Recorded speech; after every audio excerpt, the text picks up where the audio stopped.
Well, hello again to all the boys and girls out there in YouTube land watching. Georgia Beer Reviews back at you today with another one.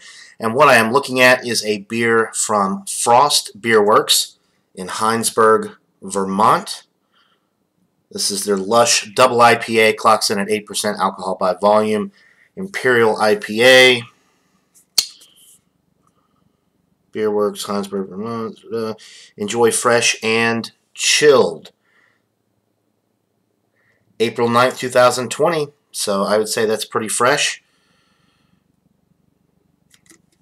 This beer is courtesy of Craft Beer Pours and Keep Sipping. So cheers to you guys, really appreciate it. This was the beer that I punctured when I did my unboxing video, but I was able to save most of the beer, pour it in a glass, stick it in the fridge. It is now chilled. Look at the splotchy lacing that's already being left behind.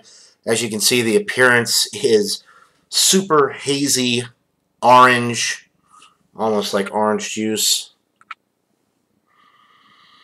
The aroma is really nice. You're picking up on some tropical fruit, maybe some mango, a little bit of pineapple in there.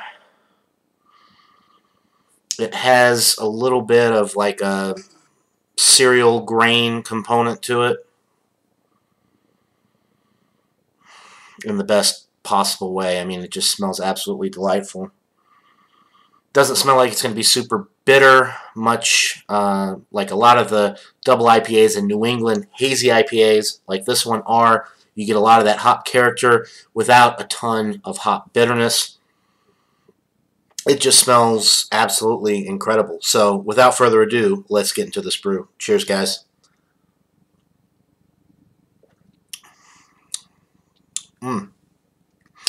A little bit more bitter than I actually thought it was going to be from that first swig there.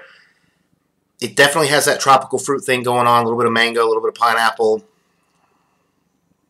It does have maybe a touch of grapefruit, but that's kind of in the background. Maybe even a little bit of like lemon peel.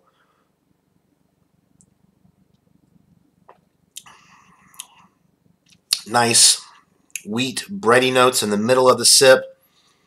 Almost got like a creamy mouthfeel. I wonder if they use flaked oats with this one to give it more of a creamy mouthfeel. It's definitely got a relatively creamy mouthfeel. Well, let's see. Made with water, malt, hops, and yeast. So no flaked oats, just water, malt, hops, yeast.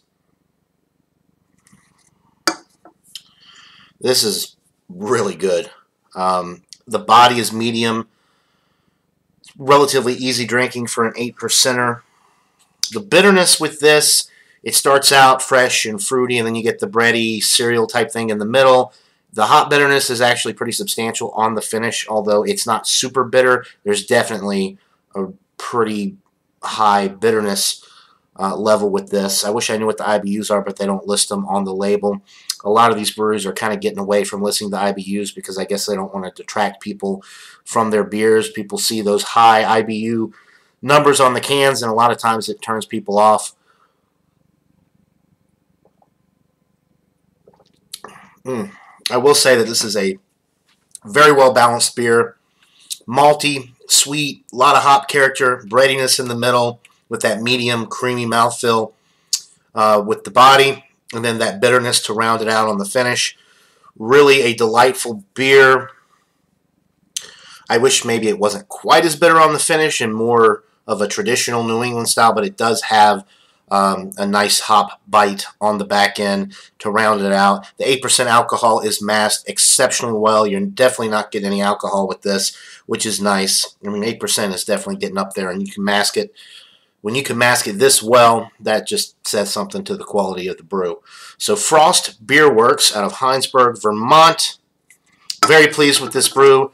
Simple can art, nothing fancy, but the beer that's inside, very complex, rich, creamy, dreamy, decadent, fruity, delicious.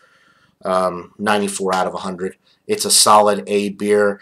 My only gripe is that I wish it was a little bit more tropical fruity and a little bit less grapefruit bitter on the finish, but it's a very well balanced, kind of a New England style, but it's really a cross between the West Coast and the New England style, because it does have that grapefruit, not a piney bitterness, but that grapefruit citrus that you get with a lot of West Coast, and the bitterness is amped up a little bit on the finish. But it definitely has great tropical fruit flavor and nice mouthfeel.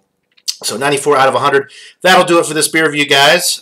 Check out Brandon Craft Beer Pours. His channel will be right there. And check out Trish, Keep Sippin'. Her channel will be right there. Thanks, guys. Thanks for watching this beer review. Hope you're all having a wonderful day. And until next time, everybody, cheers.